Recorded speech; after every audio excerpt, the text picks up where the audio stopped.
How many times have you seen a main character so self-important it hurts just even looking at them? It's so cringe, the feeling's almost like if you're a vampire and their presence is like sunburn. Say hello to the worst character in sex education, Otis Millburn, and today we're going to go over exactly why he is. So strap in, and I promise this won't hurt too much. We're going to start from the beginning of the season, when Maeve sends him a nude and he just shuts down, I suppose.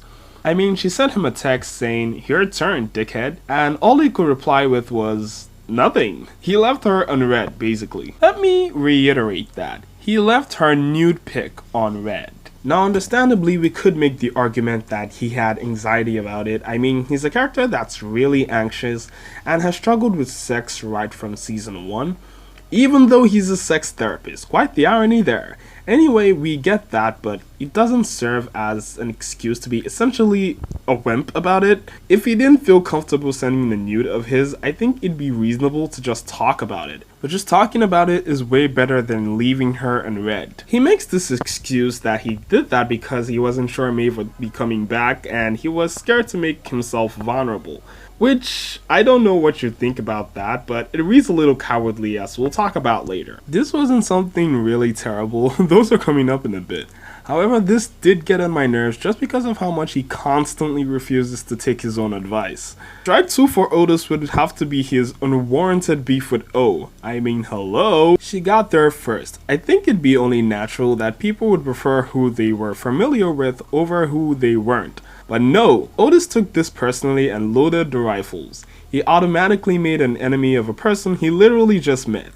Because I don't even know what he was thinking. Maybe he thought he was the god of sex therapy and every other mortal giving free sex advice to just bite the dust, I guess. This is so wrong on so many levels, and it kinda detracts from the vulnerable, caring, relatable Otis we've come to know in previous seasons. And it replaced him with this narcissistic, egocentric butthead that somehow thinks the world revolves around him. I remember that scene where he and O first met each other, and it was pretty clear who deserved the spot from the start. She even proposed them working together, which would have been fantastic, if I'm being honest. But due to season 4 Otis somehow thinking he is the best therapist in the world, he rejects her proposal without giving it a second thought. Truthfully, this was kind of strange to me, seeing as though this wouldn't be the first time Otis would partner with someone to start a clinic. He had Maeve in season 1 and 2, and Eric chips in sometimes. So I really see no problem with Otis teaming up with O. I suppose not everyone can be reasonable. He then predictably goes on to start a campaign against her, and I have to add, if a guy who shows his flaccid penis in front of the whole school is who you go to for therapy, you're gonna need another therapist to save you from the first one. Now this is where we get Ruby and Otis back. I love Ruby's character, especially in this season. I just felt like the writers really did her character justice here. And I'll talk more on that on my full sex ed review. So if you haven't subscribed yet, what are you waiting for? Anyway, Ruby comes along with the proposal that's supposed to help Otis with the rivalry and place her on top of the social hierarchy. And it's very comical when Otis rejects it at first and says, "I don't want to play games, Ruby. I'm sure if I just be myself, people realize I'm the better therapist." Yeah, good luck with that, Einstein. He is so genuinely out of touch, it's unbelievable. While Otis is carrying on with this charade, he is also simultaneously stalking Maeve's socials and her friend Tyrone. Truth be told, this was some serious Joe Goldberg vibes back there.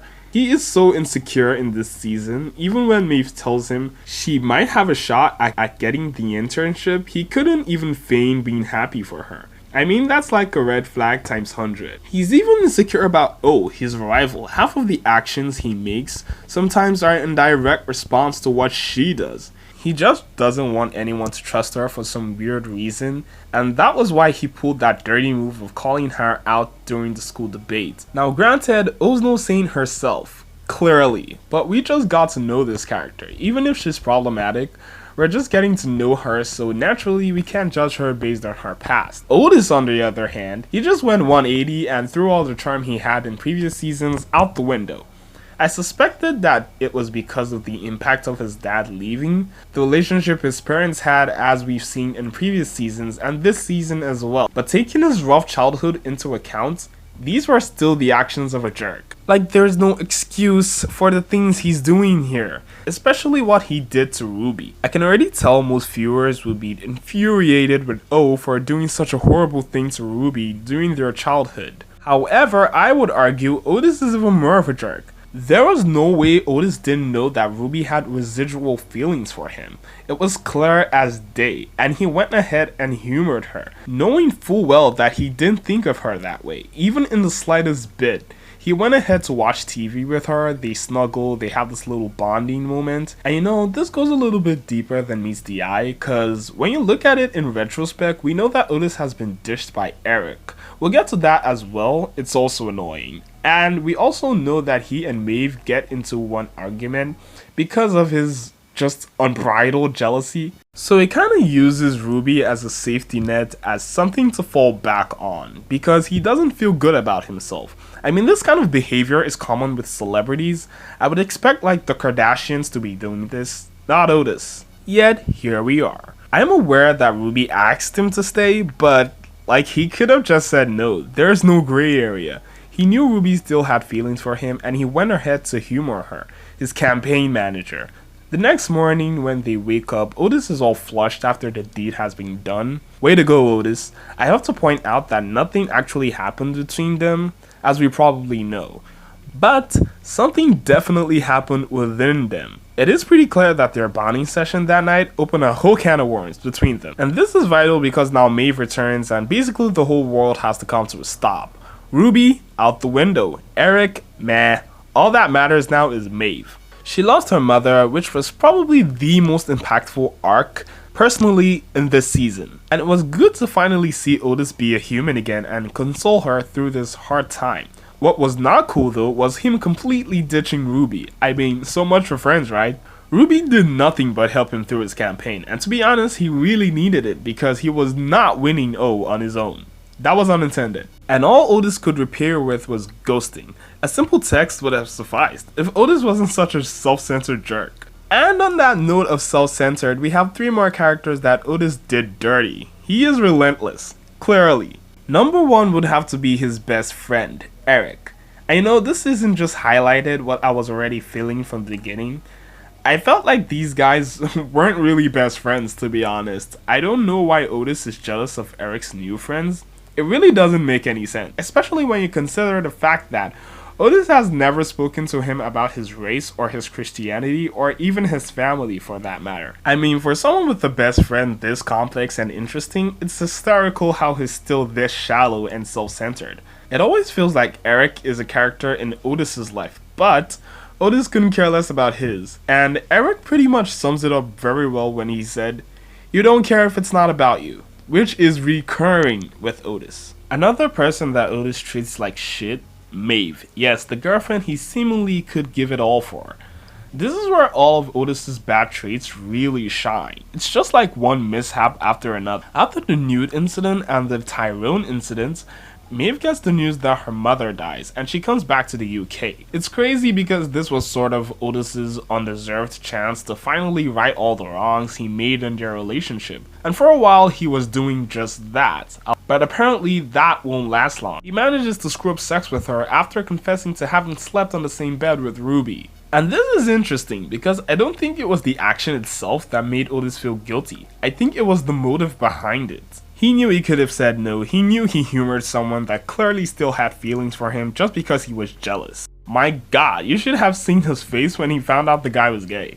It was critically funny. But honestly, that wasn't even that bad. At least he was honest with her.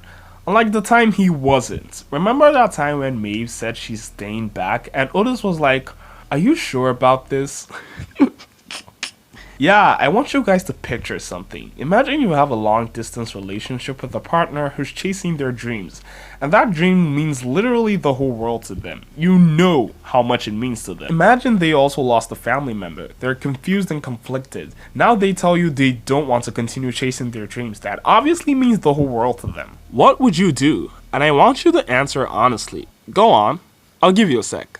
If you chose to do the right thing and try to convince them that they are capable of great things, and they shouldn't allow this unfortunate situation hold them back, you, my friend, deserve a clap. However, if you chose to go the Otis route and, just go with the flow because that's what you always wanted in the first place. I have nothing to say to you, man. It's shocking how Otis was so quick to basically let her throw her dream away despite how much he claimed to love her.